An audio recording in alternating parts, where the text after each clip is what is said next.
Tema kajian pada subuh pagi ini adalah doa malaikat pemikul arasy.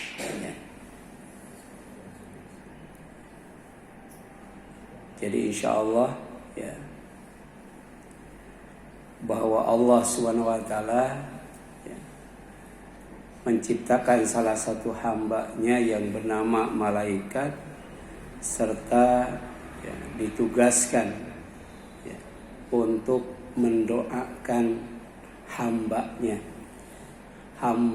yang beriman, hambanya yang bertobat, dan hambanya yang mengikuti jalannya ya. Jadi kalau kita ingin didoakan malaikat pemikul arasy, syaratnya ada 3. Yang pertama beriman ya. Yang kedua apa? Bertobat. Dan yang ketiga mengikuti jalan Allah ya. Panduannya Al-Quran ya. Dan jalannya adalah Islam ya. Ya, jadi dengan Al-Quran kita tempuh jalan Allah yang bernama Al-Islam. Insya Allah selamat dunia akhirat. Arasy itu makhluk Allah yang paling besar ya. Jadi Allah menciptakan makhluknya dari mulai yang paling kecil sampai yang paling besar ya.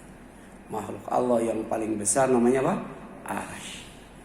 Dan ini disabdakan oleh Rasulullah SAW, mal kursi fil arsy ila ya, ka halqah min hadid ulkiyat baina dhahrai falatim minal ardi. Jadi kursi Allah yang ada di arasy Allah jika dibandingkan dengan arasy itu seperti cincin yang terbuat dari besi kemudian dilemparkan ke tengah lapangan yang ada di bumi ini. Bisa kebayang nggak, ada lapangan yang luas, cincin dari besi dilemparkan ya, pas tepat di tengah lapangan itu. Itulah ya besarnya kursi Allah dibandingkan dengan arasy Allah SWT. Ini hadis riwayat Ibnu Abi ya, Syaibah ya, dari Abu Dzar radhiyallahu anhu. Kemudian arasy yang dipikul malaikat itu bukan hanya sangat besar, tapi juga sangat berat sekali. Ya. Jadi arasy itu sangat besar sekali, ya. Tapi dalam waktu yang sama sangat berat sekali. Ya. Sehingga ada zikir pagi dan petang. Yang rugi kalau kita tidak membacanya. Ya. Jadi seharinya 2 kali nih. Ya. Pagi dan petang ya. Dan doa ini nggak panjang, pendek gitu. Tapi ketika ditimbang ya, timbangnya itu beratnya itu sama dengan berat arasy, itu bayangkan ya, berat arasy ya. Jadi subhanallah, maha suci Allah, wa bihamdihi, dan dengan memujinya adada khalqihi ya, sebanyak makhluknya. Jadi memuji Allah tuh sebanyak-banyaknya ya, sebanyak makhluknya. Waridho nafsihi, dan sepuas dirinya. Jangan berhenti memuji Allah kalau Allah belum ridho kepada kita ya. Wazinata arsyihi ya, dan seberat arasnya ya. Jadi Allah membandingkan zikir pagi dan petang tadi ya, subhanallah wa bihamdihi, itu kalau ditimbang seberat arasnya. Jadi tidak ada ya yang lebih berat daripada arasy Allah.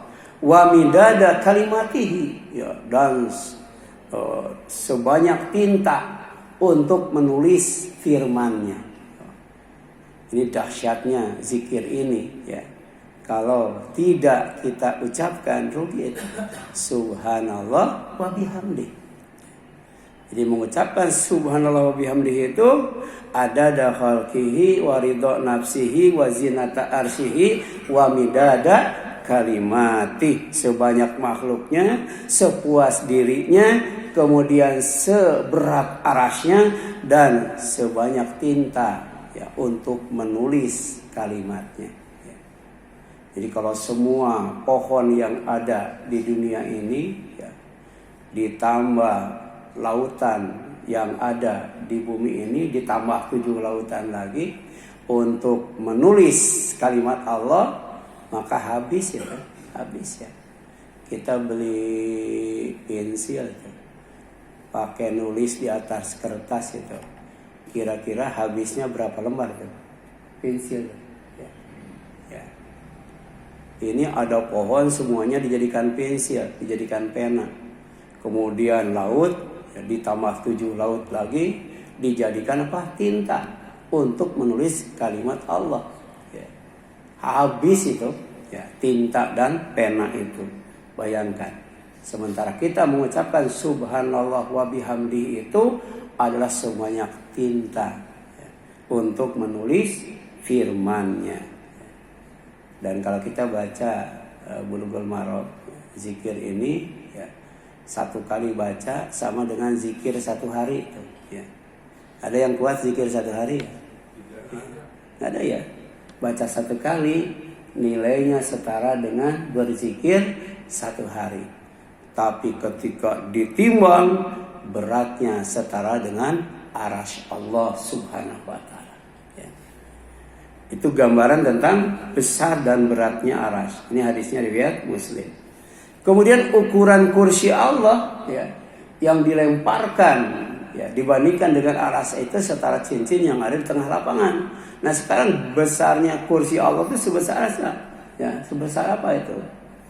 Ya, itu dijelaskan oleh Nabi. Mas samawati sab'u wal ardun as-sab'u wa ma bainahuna wa ma fihina fil kursi. Ya, tidaklah langit yang 7 ditambah bumi yang 7 ditambah apa yang ada di antara langit dan bumi yang 7 kemudian ya dibandingkan dengan apa yang ada di langit. Jadi apa yang ada di antara langit dan 7 dan bumi yang 7 ditambah dengan apa yang ada di langit yang 7 dan bumi yang 7 ya. Nah, jika dibandingkan dengan kursi Allah fil kursi ya. Jadi kursi Allah dibandingkan dengan langit yang 7, bumi yang 7, apa yang ada di antara langit dan bumi yang 7 serta apa yang ada di langit dan bumi yang 7 ya, kahalqa mulqa bi ardi falatin ya, itu tidak ubahnya seperti cincin yang dilemparkan ke tengah lapangan yang ada di bumi ini ya. Bisa bayangkan nggak ya? Jadi kursi dibandingkan dengan semua alam semesta ini seperti cincin itu apa? Langit ya, langit, bumi dan semua isinya serta yang ada di antaranya yang jumlahnya 7 itu dibandingkan dengan kursi Allah ya, tidak ubahnya hanya seperti cincin yang dilemparkan ke tengah lapangan. Sementara kursi itu sendiri dibandingkan dengan arasy itu sama dengan cincin yang terbuat dari besi yang dilemparkan ke tengah lapang. Ini besarnya kursi Allah dan besarnya arasy Allah Subhanahu wa Ta'ala. Ini ada dalam silsilah ahadits as-sahihah ya, nomor 109 Syekh Albani ya. Kemudian ya, bagaimana dengan malaikat yang memikul arasy? Gedenya segede apa? Tingginya setinggi apa itu? Ya. Arasy itu kan paling tinggi, paling besar, paling berat itu. Kemudian ada malaikat yang diciptakan, dijadikan untuk memikul arasy. Berapa tingginya tuh? Ya, dari tingginya saja kita bisa tahu berapa besarnya tuh. Berapa beratnya tuh malaikat. Ya. Jadi ketika ya, Isra dan Mi'raj ya, atau dalam waktu yang lain, udzinali, aku diizinkan oleh Allah ya, Jadi Rasul melihat dengan jelas bagaimana ya malaikat pemikul aras itu. Jadi udzina li an uhadditsa an malaki min malakin lahi ya. Ya. Min hamalatil arsy katanya. Untuk menceritakan tentang satu malaikat di antara malaikat ya, di antaranya adalah pemikul aras. Malaikat pemikul aras. Inna ma baina syahmah ya udunihi ila atiqah ya masirata sab'i mi'ati amin ya. Jadi jarak antara telinga ya ke pundak nih ya. Ini berapa senti nih? Ada 5 senti enggak? Lebih ya? Ya sekitar 10 senti lah ya.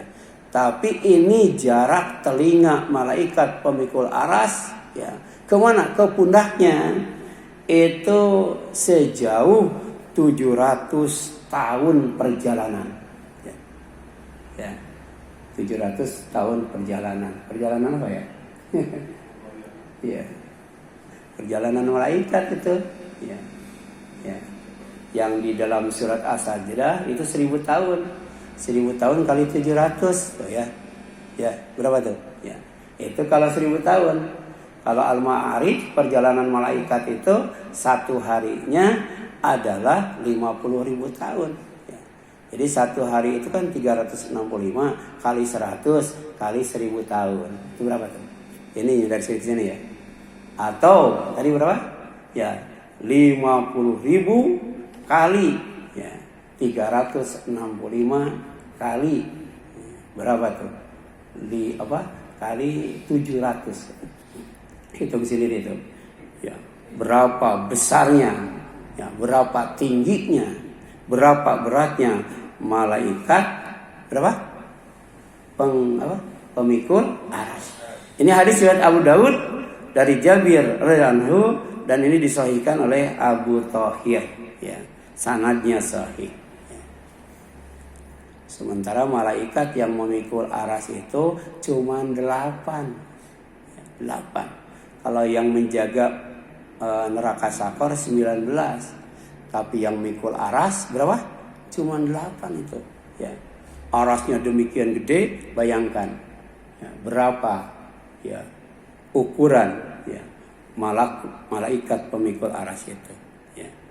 Dan kemudian dijelaskan dalam surat ya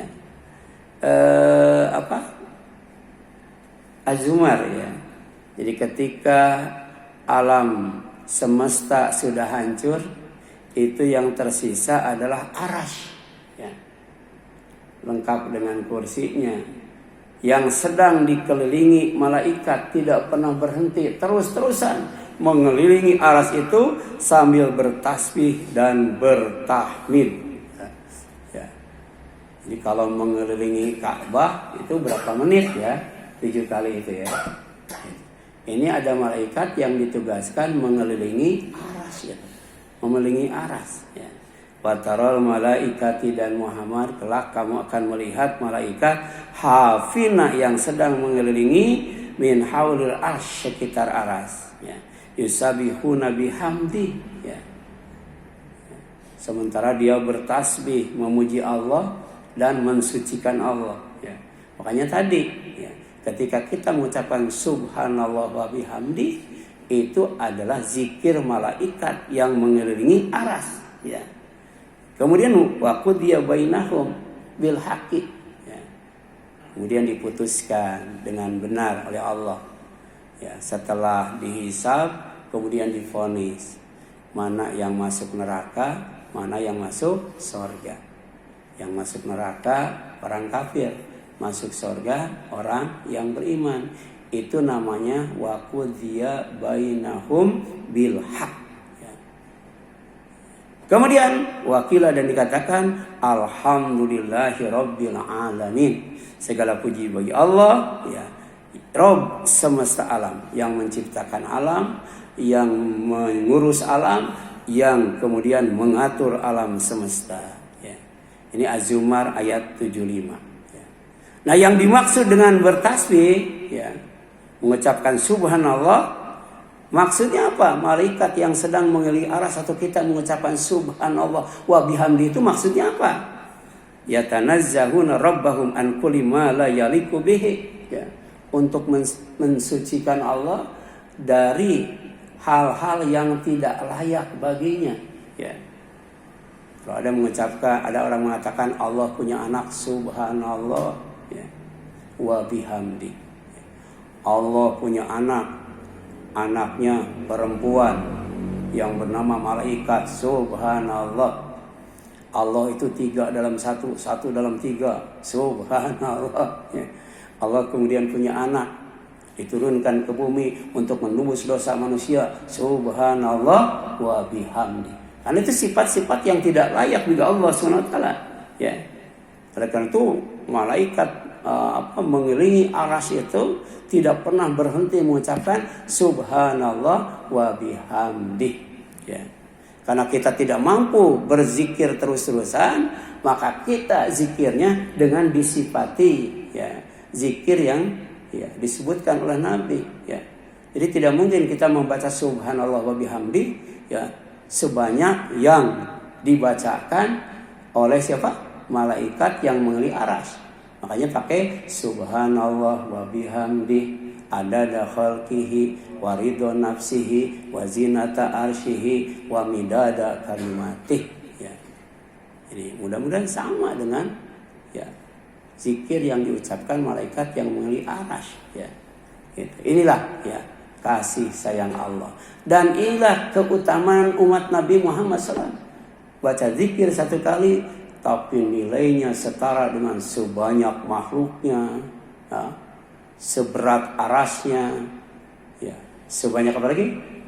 Tinta yang ditulis untuk kalimatnya, dan bahkan seridho dirinya. Allah ridho mengucapkan itu, ya.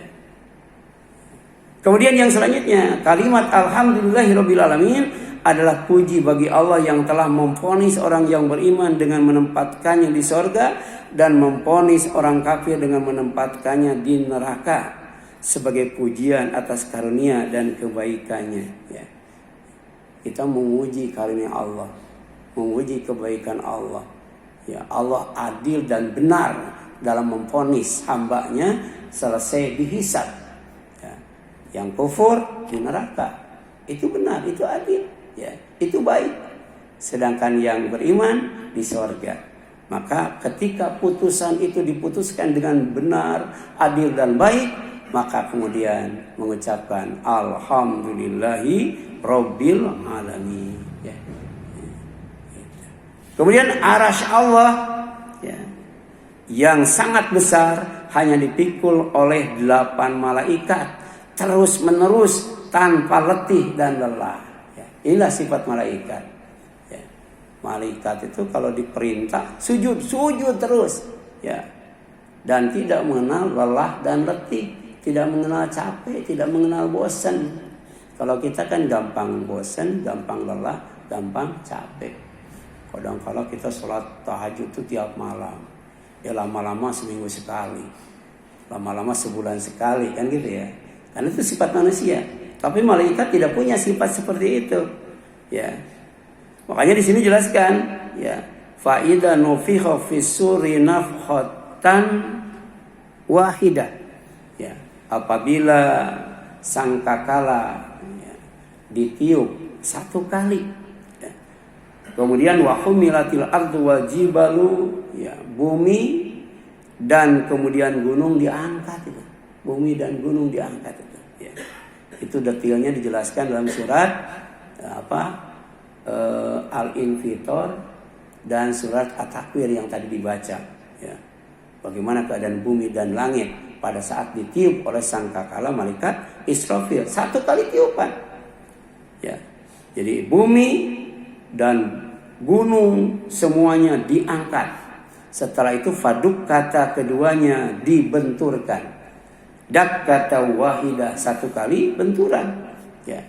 Ini dahsyatnya tiupan itu, ya. Bisa mengangkat bumi, bisa mengangkat semua gunung, bisa membenturkan gunung dan bumi 1 kali benturan.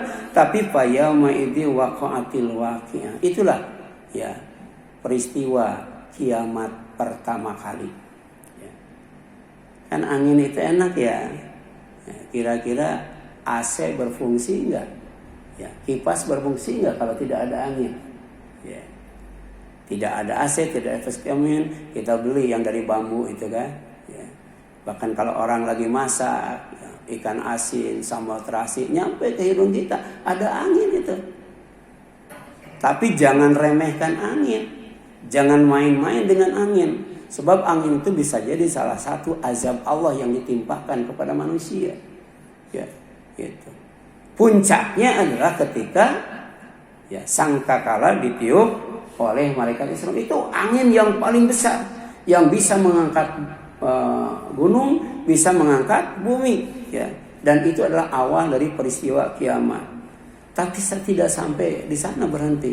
Wansaqatis sama, langit jadi belah itu gara-gara angin itu.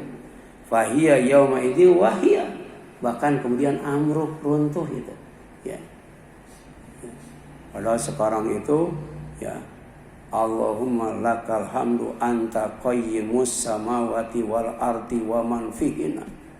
Ya, langit itu tegak berdiri itu, kuat, ya, kokoh.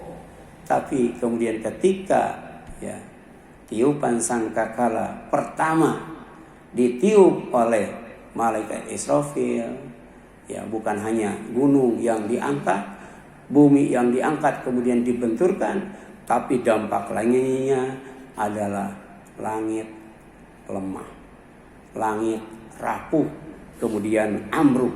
Ya. Bayangkan mau lari kemana itu? Ya. Kemudian wal malaku, malaikat pada waktu itu ala arjaiha, ada di penjuru langit. Ya. Jadi ketika langit ambruk, maka kemudian di penjuru langit bagian yang paling atas itu terlihat malaikat, ya. Wa yahmilu arsya rabbik, sedang memikul aras Allah, ya. Ya. Jadi ada aras itu dikelilingi oleh malaikat, tapi dalam waktu yang sama dipikul oleh malaikat. Jadi aras pada hari kiamat hancur enggak? Enggak. Ya, setelah bumi hancur, gunung hancur, langit hancur, bintang hancur, matahari, bulan hancur, ya, yang tersisa adalah aras, ya, yang dikelilingi oleh malaikat sambil mengucapkan subhanallah wa bihamdi, kemudian diangkat oleh malaikat pemikul aras. Ya, fauqahum yauma idzin samania. Pada hari itu 8 malaikat menjunjung aras Tuhanmu di atas kepala mereka. Ya, gitu. Ini dahsyatnya malaikat pemikul aras. Aras yang paling besar dipikul oleh 8 malaikat di atas kepalanya itu. Yauma idzin tu'raduna la takhfa minkum khafiyah. Karena waktu itu ya akan diperlihatkan semua amal ya, oleh Allah SWT, dan tidak ada yang tersembunyi dari kalian satu amal pun. Gitu. Jadi aras yang jadi saksi itu menyaksikan amal manusia ketika diperlihatkan oleh Allah SWT. Ini surat Al-Haqqah ayat 13 sampai 18. Kemudian di samping bertasbih dan bertahmid tiada henti, malaikat pemikul aras dan para malaikat yang berada di sekelilingnya juga berdoa. Ya.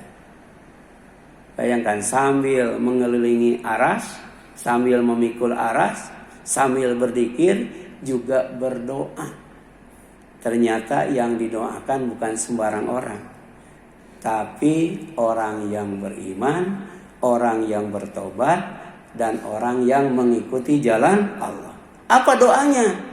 Rabbana wasi' kulla syai'in rahmatan wa ilman faghfir lil ladzina tabu wa tabu sabilaka wa qihim adzabal jahim. Rugi kalau kita tidak doakan ya para malaikat. Karena malaikat itu jangankan mendoakan, mengaminkan saja ya. Ketika kita mengucapkan waladhdallin dalam salat berjamaah, itu diaminkan oleh malaikat, ya. Ketika kita sedang takziah, ya, jenazah masih hadir di rumah duka, kita berdoa, diaminkan oleh malaikat, ya. Ini bukan diaminkan, didoakan. Didoakan.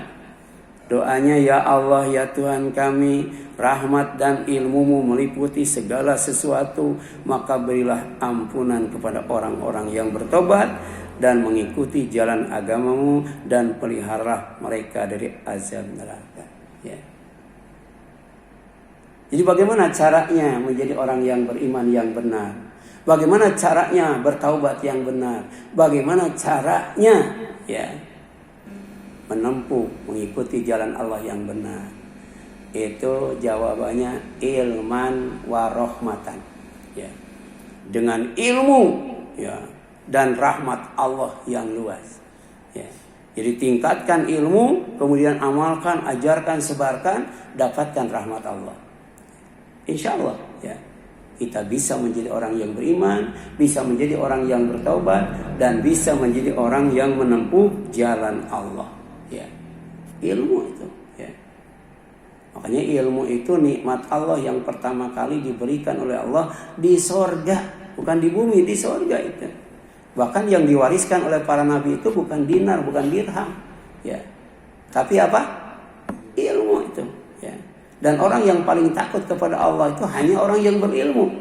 Dan dengan ilmu manusia akan diangkat derajat.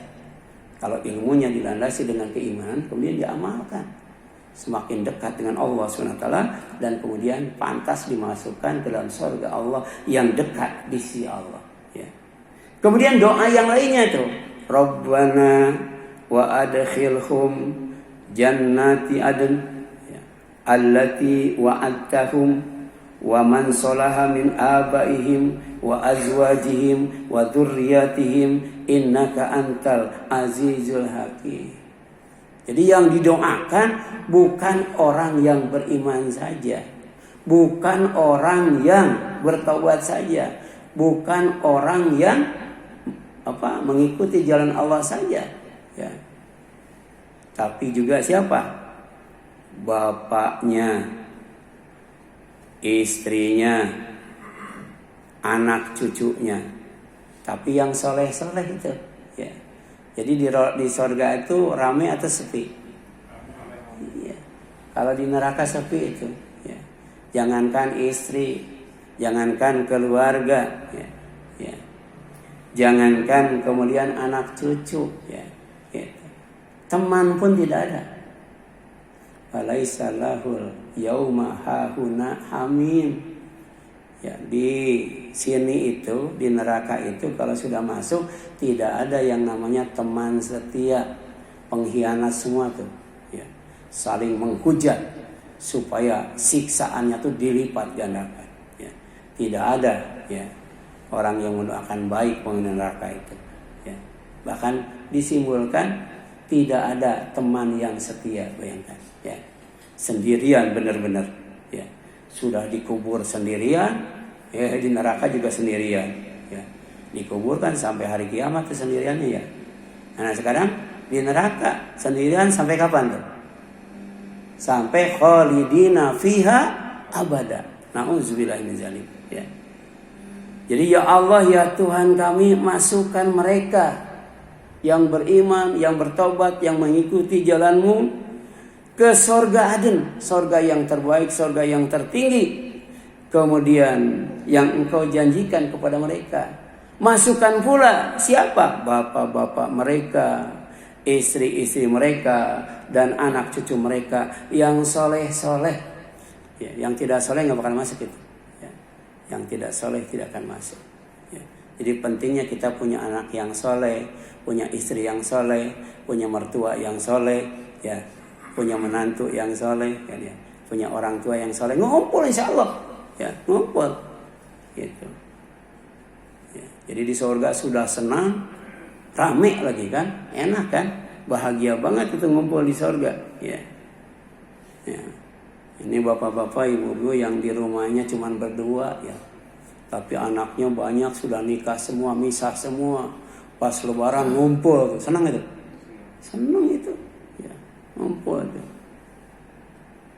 Tapi ada anak yang kurang ajar gitu. Jangankan lebaran, ketika orang tuanya sakit aja nggak datang. Gitu. Kira-kira bakal ngumpul nggak yang begitu? Nggak bakal ngumpul tuh. Tapi kemudian malaikat pemikul aras juga terus berdoa. Apa doanya? Waqihim, ya, jaga mereka. As-sayyi'at, ya, dari balasan yang buruk. Ya, yauma idin, pada hari ini, ya. Wa man taqis sayyi'ati yauma idin faqad rahimta. Siapa yang dijaga oleh Allah dari keburukan hari akhir, maka sejatinya dia, ya, termasuk yang engkau rahmati, ya. Jadi orang yang dirahmati oleh Allah dimasukkan ke dalam surga, kemudian dijauhkan dari neraka itu. Wa dzalika huwal fawzul adzim, dan itulah kemenangan yang besar. Ya, kemenangan yang besar. Masuk surga bersama orang tua, bersama istri, bersama anak, kemudian dijauhkan dari neraka. Ya, itulah orang yang mendapatkan rahmat Allah, dan dalam waktu yang sama dia termasuk orang yang meraih kemenangan yang sangat besar. Makanya doa orang yang sudah meninggal itu jangan didoakan semoga husnul khotimah, ya. Itu mah urusan dia dengan Allah, sudah selesai itu. Doakan Allahu yarham, Allahu yarham, ya. Bapak Haji Kismono, Allahu yarham. Bapak Ridwan Nasiton, Allahu yarham. Doakan supaya apa? Ya, supaya kelak dimasukkan ke dalam surga, ya. Kemudian dijauhkan dari neraka, bukan dirinya doang, tapi juga bersama keluarganya, ya. Kemudian yang selanjutnya, ya, ya. Ini penting, ya. Pertama, meningkatkan iman. Nah, ciri orang yang beriman itu disebutkan dalam surah apa? Al-Anfal, ya, ayat 2 sampai 4, ya. Dia selalu berzikir kepada Allah sampai kemudian hatinya lembut, ya. Innamal mu'minuna alladzina idza dzukirallah wajilat qulubuhum. Ya, ketika disebut nama Allah bergetar hatinya. Allahu akbar, Allahu akbar. Ketika nonton TV, TV-nya dimatiin, ya. Allahu akbar, Allahu akbar. Ketika rapat, rapatnya disekor, kan gitu, ya. Allahu akbar, Allahu akbar. Ketika jaga warung, jaga toko, jaga kios, ya, ditutup warungnya, ditutup kiosnya. Kenapa? Karena takut kepada Allah, ya. Kemudian yang kedua, ya, itu bertambah imannya dengan selalu membaca Al-Quran.